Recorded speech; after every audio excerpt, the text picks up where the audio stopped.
welcome to Leanne's Corner, and today we are kicking off an episode into the journey from change maker to youth entrepreneurship, where passion meets real world impact. And this episode uncovers how young innovators and young people transform bold ideas into meaningful ventures. So, could you please introduce a little bit about yourself? Absolutely. Thank you so much for having me here. My name is Sarina. I am 17 years old, and currently I am working on Youth Forge, which is a global research and advocacy organization working towards breaking age restrictions in entrepreneurship. And as you said, it is very focused on youth and breaking those critical barriers that limits them from innovation, having their own businesses. I'm very proud to say that I am also a founder of Keswick Tailoring, which we really focused on sustainability, and I was able to show my youth-led strategic thinking and run that business as well. Yeah. Yeah, that's an amazing introduction. So for now, we are moving on to warm-up session. And I am curious, like from a you voice perspective. So how did that moment shape your understanding of young people right to contribute meaningfully to community? Yeah, that's my question. Yeah. Can you please repeat the question? I think it broke off. Okay, sure. From a you voice perspective, how did that moment shape your understanding of young people's right to contribute meaningfully to community and societal projects? Absolutely. So I'm assuming your question is referring to the spark and how I wanted to start Youth Forge. Yeah, Yes. yeah. So it started off very early on when I was 10 years old and I was at school with my friend, very close friend, Hannah, and we were working on a school project and we were brainstorming idea and she suddenly comes up with a really amazing startup idea, which we were so excited about and really wanted to talk about with our adults and see how we can maybe push this. And from there, when Hannah started talking about this idea, it was very much not even considered to be anything.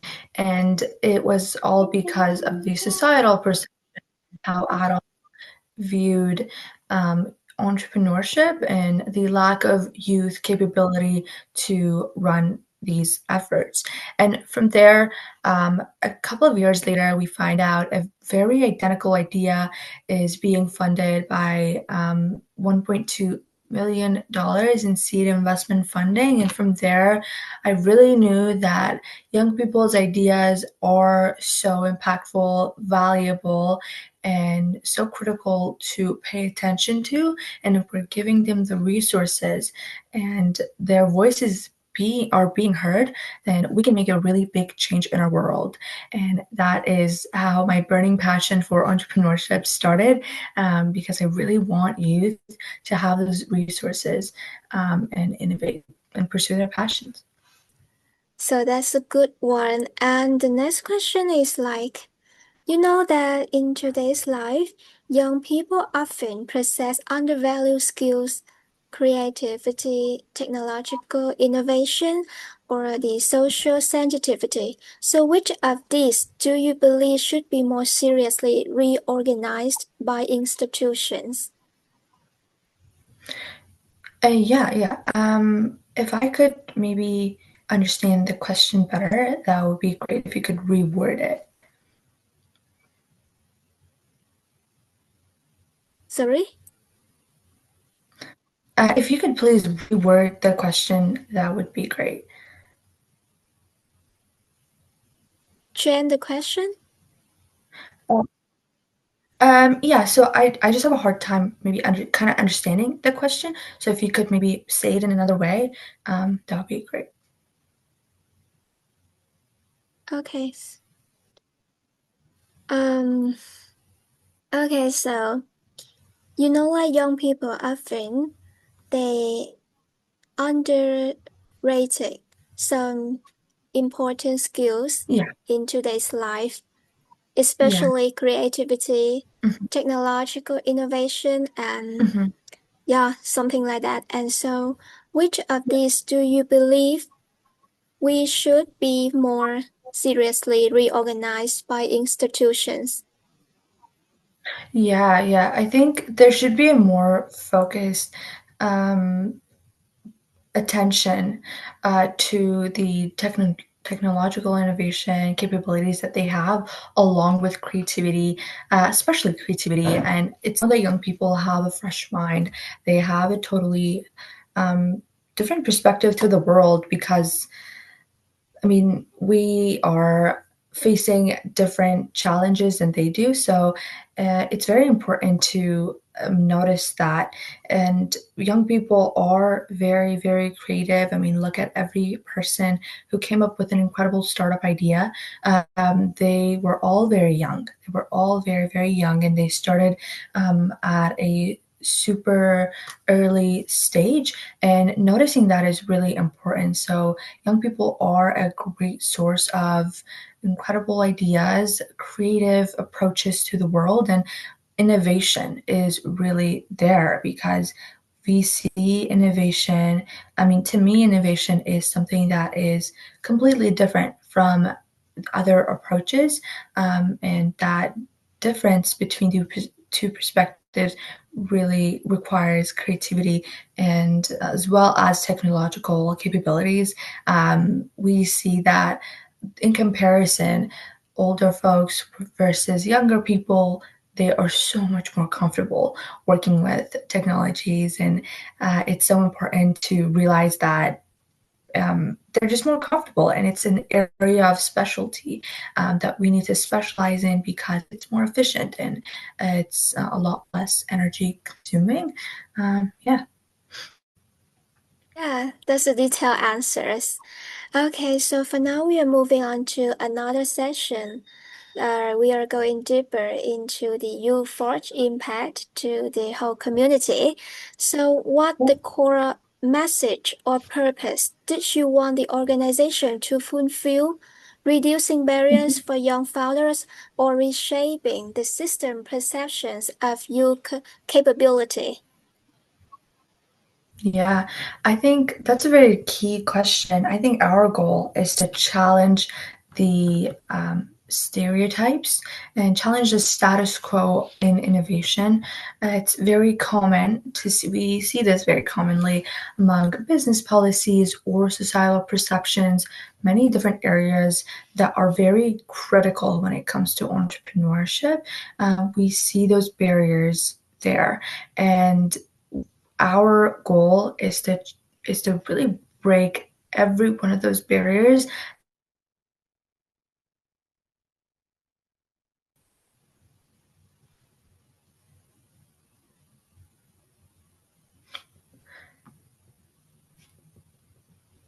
Okay, so my connection is low, so I just having some Yeah, problem. Yeah, sorry for that. And Lily, I okay. think it's your turn. Lily? So, yeah, so I would love to understand how you board actually support young people on the ground. And so, when a young person has an idea but lacks tools, knowledge, or networks, where do you board usually begin, and what's the your typical support pathway look like? Yeah, absolutely. That's a really great question. Our current goal is really understanding those key barriers that they're facing. So, especially if a person has an incredible idea, it is a really, we offer those supports of really taking those voices and addressing them as quickly as we can. So, for example, there has been 500 young people in Ontario only who have reported barriers as they're starting their ventures and have great ideas. And we really take those voices, put them among policy tables, and let them know to investors or any of the contributing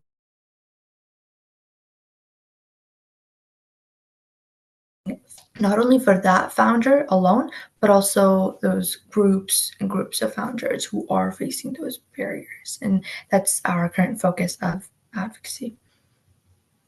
Okay, that's an amazing point, like a typical process for having those youth people. And yeah, the next session will be youth entrepreneurship, understanding. So what do you think differentiates youth entrepreneurship from adult entrepreneurship beyond age alone? Yeah. That's a really great question. I think young founders are super example would be sustainability. We've been seeing many startups emerging, and they're mainly founded by young people in their 20s. And we've been seeing a transition from traditional ways of operating and those bureaucratic organizational structures to a newer one where we really highlight and value community in the world. I think young people alone from age, they really focus on those approaches that highlight and values the common framework that all as humans really value.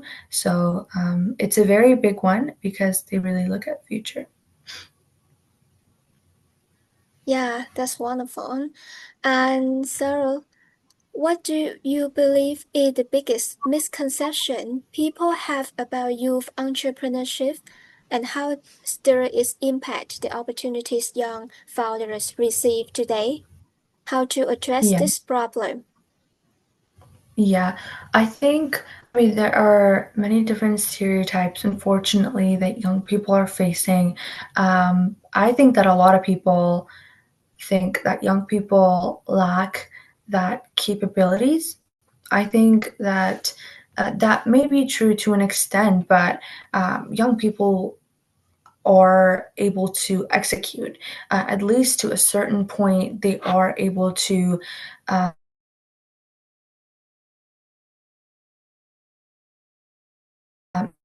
or create a design. I think young people are very capable of executing those aspects and those tasks. But however, it is also true that we don't give the resources, the training, the expertise to our young people. And this really ties back to my community where we have internship programs, but there is an age restriction. So this is really reinforcing those stereotypes. We're not giving those resources to young people, but we're also expecting them to be a super capable CEO. And so it's very important to have that perspective of young people are very capable of making a change. And the way that we could address this barrier is through breaking those age restriction and make resources more available and not just subjected to age. Yeah, that's a good one. Like, I like your idea that the young people are capable of making change in the whole community. Yeah, that's a Yeah. valuable lesson. Okay, Lily, it's your turn. Yeah, so what role should school play in supporting youth entrepreneurship, and where do they often fall short? Yeah, I think schools are very critical because young people are, I mean, we are at school quite a long time. So it's very important to have those support systems integrated about it. Hearing the ideas of young people is very important and not just dismissing them early on and without even evaluating. It's exactly what happened with Hana, the person that I'm super inspired by. Her idea was totally dismissed and not even considered because of our age. And if schools are able to hear those ideas, which is not going to cost any any money, but it really just pushes people to work harder and believe that their ideas are worth it. It's so important to have that mental support behind them, someone who's able to mentor.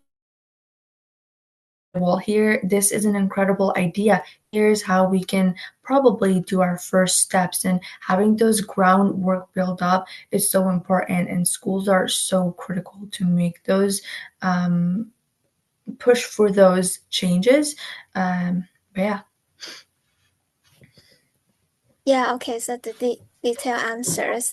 Okay, so I have an extra question for you, like, like young people, they are very creative and they want to start doing something or the small business for themselves. Yeah. So yeah, but Yeah. this kind of the bad way that the adults don't believe in the success of them. I mean the credibility and the trustworthy or integrity of their idea, the business. So how do young people can convince their parents, even the adults, to support them, to give them some Yeah. valuable resources so that they can start doing at the first time? Annie, Sorry. I think I'm having difficulty just hearing the complete question. Um, can can you you repeat again?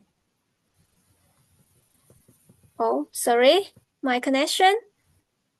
Yes, it's Yes. all good. Okay, sorry. Okay, so you know that young people nowadays very quite creative and they want to do something meaningful or like start small business for Yeah. themselves. Hmm. But the adults may have some problems about the credibility and the integrity of the success or of the ideas about doing business. So how can children and the young people can convince their parents and the adults to support them, to give Yeah. them valuable resources so that they can start at the first time? Absolutely. That's a really great question because parents are so key to the success of any business, especially when it comes.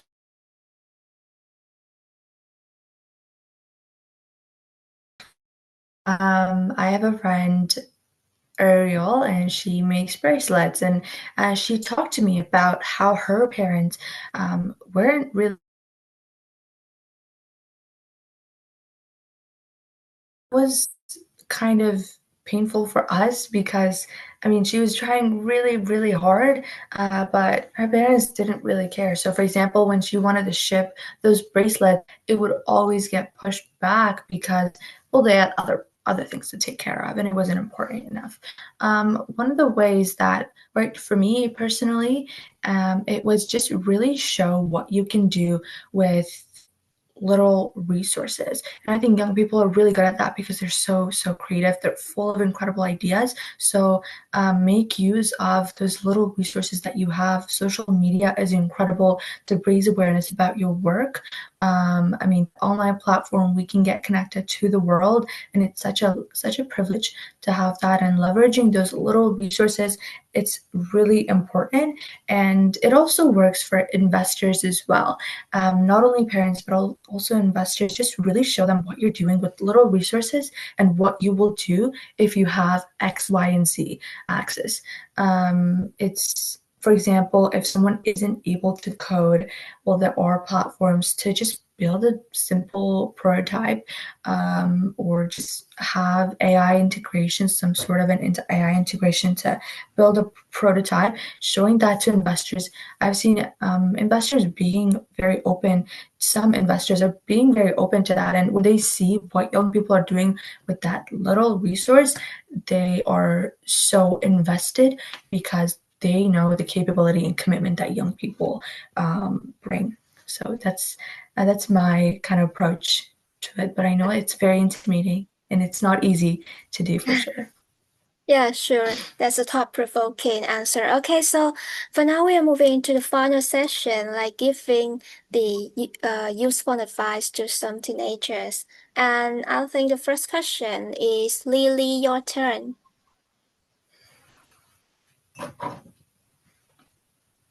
Yeah. So now we go to the final session, and I would love to ask you, like, for students who want to create something meaningful, and what advice would you give students who want to start long-term projects like a podcast, blog, or mental health, like, yeah, but don't know how to take the first step? Yeah, I think that Um, really ties back to my previous answer of really leveraging your online platforms. I mean, we live in a totally different world than we did 20 years ago. And I mean, this is an incredible podcast. We are being connected from Canada to Vietnam, and it's so incredible to take advantage of these online resources. It's an incredible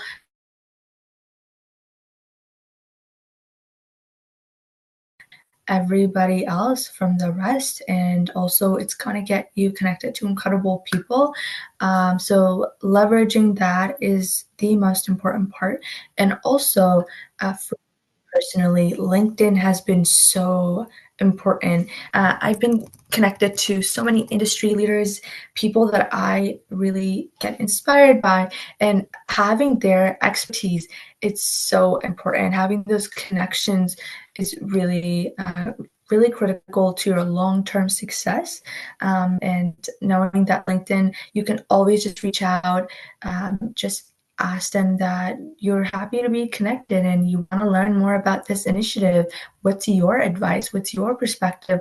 They are going to answer. And even if they don't, what is the worst thing? It's just a no. And that's the extent of it. So just don't be afraid to reach out. Their advice is so key. Yeah, that's a useful advice. Yeah, it's been like we should contact with the valuable resources and then ask the mentor about the advice before Yeah. taking the first step. That's amazing. And the final question for you is that if you could redesign how students can learn outside the classroom through digital Mhm. tools, creative media, or the communities, so what would you prioritize improving first for young students? Yeah, I think it's really important to take learning outside of school as well and really just expand on what we already know.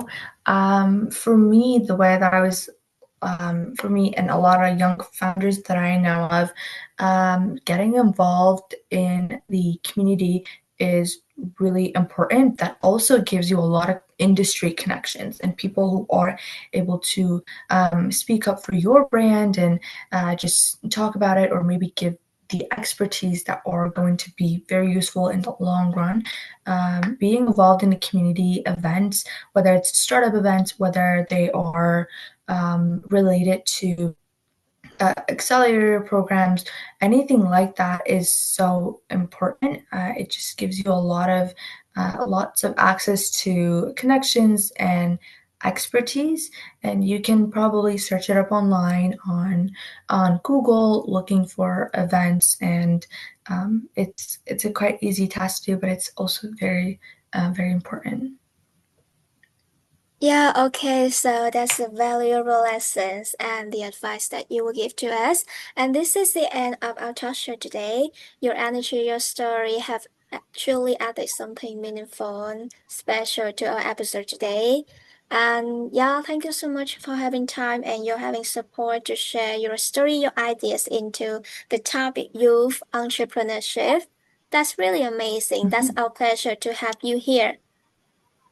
Thank you so much, Annie. Thank you so much, Lily, for having me here.